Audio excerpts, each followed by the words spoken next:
Hey guys, what is going on? Alex here, back for another video. So, today's video, Alex here, back for another video. So, today's video, I'm going to be going over Konami's biggest mistakes.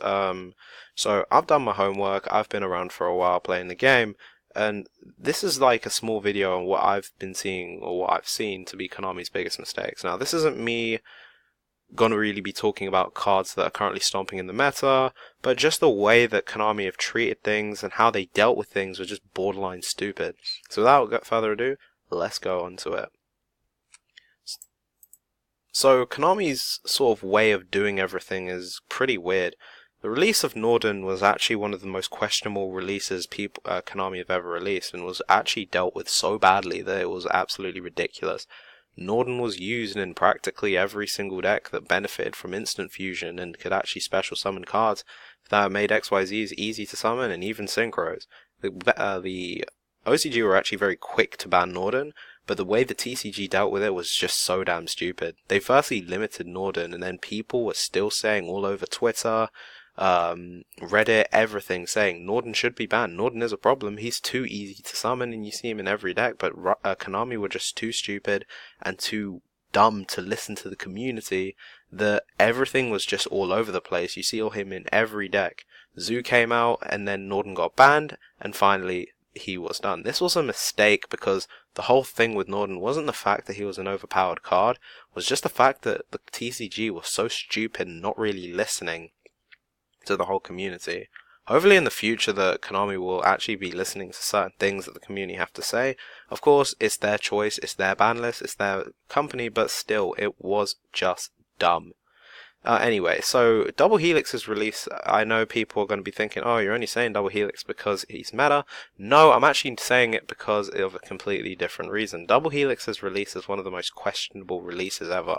People thought when Double Helix was first revealed that he looked like a pretty damn good card, but wow did he break the meta. But here's the reason why, and the whole thing with Spiral was the fact that Spiral was a TCG exclusive. Well, quotation TCG exclusive, but when Spiral came out finally in the OCG, Double Helix wasn't actually far off. In fact, the whole thing is Double Helix was released in the OCG before it was released in the TCG, and with Spiral being a TCG exclusive, it kind of made everyone think like, what the fuck, they've actually released a TCG exclusive card in the OCG? But it was pretty stupid, just the way everything was dealt with. It kind of felt like the TCG and the OCG just weren't communicating. It basically sounded like, oh, Spiral, okay, let's just make a link monster for Spiral while the TCG haven't got it, because of course TCG has this archetype first and had it because they created it.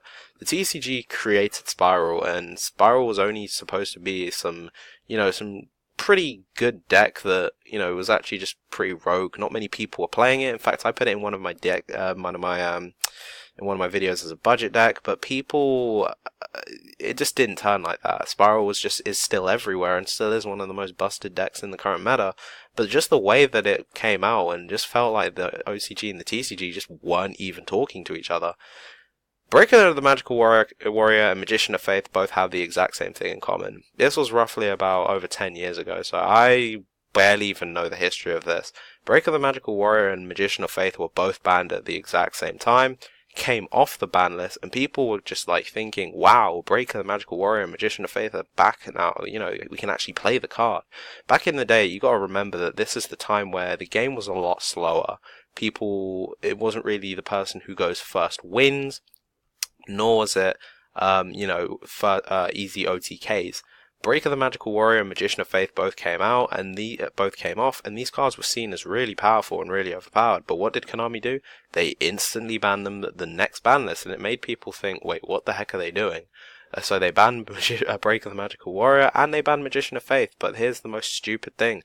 The ban list after Magician of Faith and Break of the Magical Warrior became unbanned, and people again were questioning, what the hell are you doing, Konami? This basically made people think, should we really invest in these cards? Because back in the day, Breaker was a Secret and an Ultra, so he was actually pretty expensive. Well, I think Magician of Faith was actually just a common, so she was pretty cheap, but still, if I was correct, this was actually one of the most stupid things that Konami have done, because it actually lost a lot of trust in people. Now, erratas are usually quite common, but the errata of Crush Card Virus was pretty damn stupidly released. Crush Card, when it first came off the ban list, was a huge thing for people. People were thinking, whoa, they finally re-released Crush Card Virus after it was banned. But the most stupid part about how they treated it was the fact that they took off the card off the ban list before they even revealed the errata. So Crush Card came off, and people were investing so much money, considering Crush Card Virus went up to I think over £100, or that's more than $100, being one of the most expensive cards to ever exist in Yu-Gi-Oh history. People were just everywhere trying to buy it. I mean, I think it was only a limited, but still people would actually make it usable in decks and kind of nearly make a turbo of it. Finally, Konami actually revealed that they had an errata for it around the corner, and people were really question marking, what the hell are you doing, Konami? The thing that came with erratas, Sinister Serpent errata, Rescue Cat errata, is they were revealed first before they were taken off the list, while Crush Card Virus came off the list, then got errated, then dropped in price, and it just made people think, wow, these erratas are stupid. I mean, this has got to be the first time a card has ever been errated. Konami will learn from this, because they, in the later future, will actually think, yeah, we need to be a bit more clearer with the community and actually say we are errata-ing cards such as Crush Card Virus and any other card in the future, because otherwise it's going to be pretty stupid. Light Swans and Lights of Destruction, or whatever it was called, was pretty tier 0. In fact, the deck was so down tier 0 that, it was in every single thing. But there was actually just a sneaky deck around the corner, which was actually Substitute. Substitute came out in the same set. But this is kind of thing. If anyone knows what the deck was called, it was called Frogburt FTK, and it was actually thinking Konami were a bit half asleep when it came to this deck was a thing. In fact, it was actually at the stage where it was almost that the community had to tell Konami this deck is a thing and needs to be sorted out. Usually, when it came to stats, cards such as Judgment Dragon, and Light Swans were dominating so many games because of Chaos, Chaos Light Swans and all that sort of stuff, and Guard Bulb and Spore were a thing and all that. It just worked really nicely. But Substitute was just there, just chilling with Mass Driver, and it forced Konami to actually think, wow, this deck is actually a thing. Konami still just kept it there. People were still telling Konami, wow, Substitute needs to be here. While Light Swans, although were tier 0, this deck was still a thing. You can't just have a deck there and then ignore, you can't just have a really overpowered FTK deck and just ignore it because Light Swans are tier 0. Konami finally listened to the community, and then Mass Driver got banned alongside Substitute for good reasons, because the deck was just borderline stupid. Usually when cards get released, they get released for a reason, right? Well, last year's ban list actually was a huge question mark to every single person. Now, the Tyrant Neptune last year actually got banned, and the most stupid reason for it was because of this card, which was Lyric the Independent Nightingale. Now, Nightingale came out, and the reason why Tyrant Neptune got banned, in fact, he got it banned in advance before Maximum Crisis even came out, because the whole thing is you can make an FTK deck around the Tyrant Neptune, because he would become like a 5k beta that would be practically invincible. Now, this wouldn't actually be this actually wouldn't have been a problem, in fact, but it's it wouldn't have been a problem if Tyrant Neptune or Nightingale didn't exist, because let's get something straight, right? Tyrant Neptune and Nightingale both are, well, Neptune was unused and Nightingale still is unused. It's a pointless card. But after these cards came out, people were just questioning, what was the point in Nightingale even coming out if no one's even playing the goddamn card? I don't know if it was in the anime, but still, it is so useless. In fact, people aren't even playing the card. And it just really questioned, what is the point in banning a card when the card that you're releasing just does nothing? It got banned in the OCG and then banned in the TCG first, before Nightingale even came out, but the card is just weak. It's just doing nothing. It's just sitting there. Now, when a ban list comes out, you hit things. In 2014, Necros were the deck that was practically dominating everywhere, dominating to the extent where it won worlds. No, Satella's won world, but it actually nearly topped worlds. Necros were pretty much tier 0. Like, when before Jin was, even after Jin, Necros were tier 0. Shadows were there as well in the meta, and Ritual Beasts were kind of there, but not really there. It was just kind of there. But what Konami did was just really, really stupid.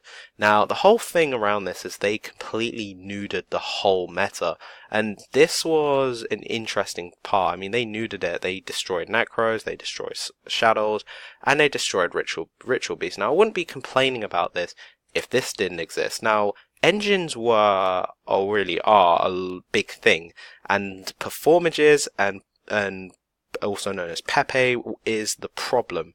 In fact, the whole thing was that people started to notice that even in competitive play, performages and performage plush fire and damage juggler are actually used in Necros and even in Shadows and other decks.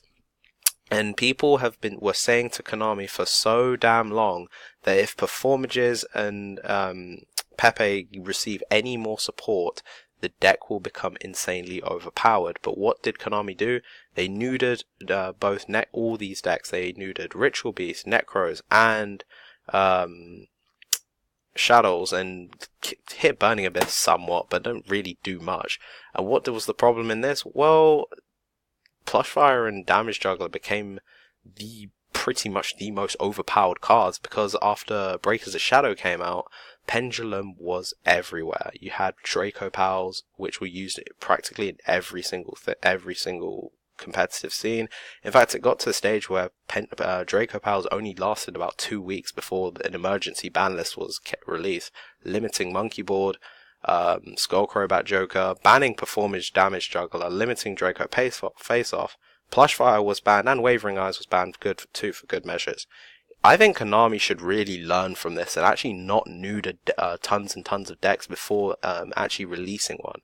I know that Pepe and stuff was pretty unintentional, considering that I don't think Konami intended that the Draco engine was going to be used in Pepe, but still, it really forced people to be frustrated. In fact, in loads of YCS's, games were actually lasting 45 minutes, not even allowing people to go into second or third games, only because life points were just not lost. Damage Juggler prevented anything, and Plushfire was coming out from the pendulum scale 24/7. The deck was so explosive, and bear in mind, this is the first time that Pendulum first came out, and Pendulum was seen to be in fact it probably is the most explosive mechanic the game has ever seen. This wouldn't even be a problem if it was dealt with properly, but the way that Konami just dealt with it was so stupid. The deck became tier 0, and because there was nothing out at the time that were tier 0 or anything to counter it, the deck just dominated until it received a emergency ban list, but that is for a different video. Anyway, thanks for watching, guys. If you agree with what I'm saying, please leave a like and subscribe for some more spicy content. Anyway, my name is Alex, and I hope you enjoyed this video. So I'll see you guys later. Peace.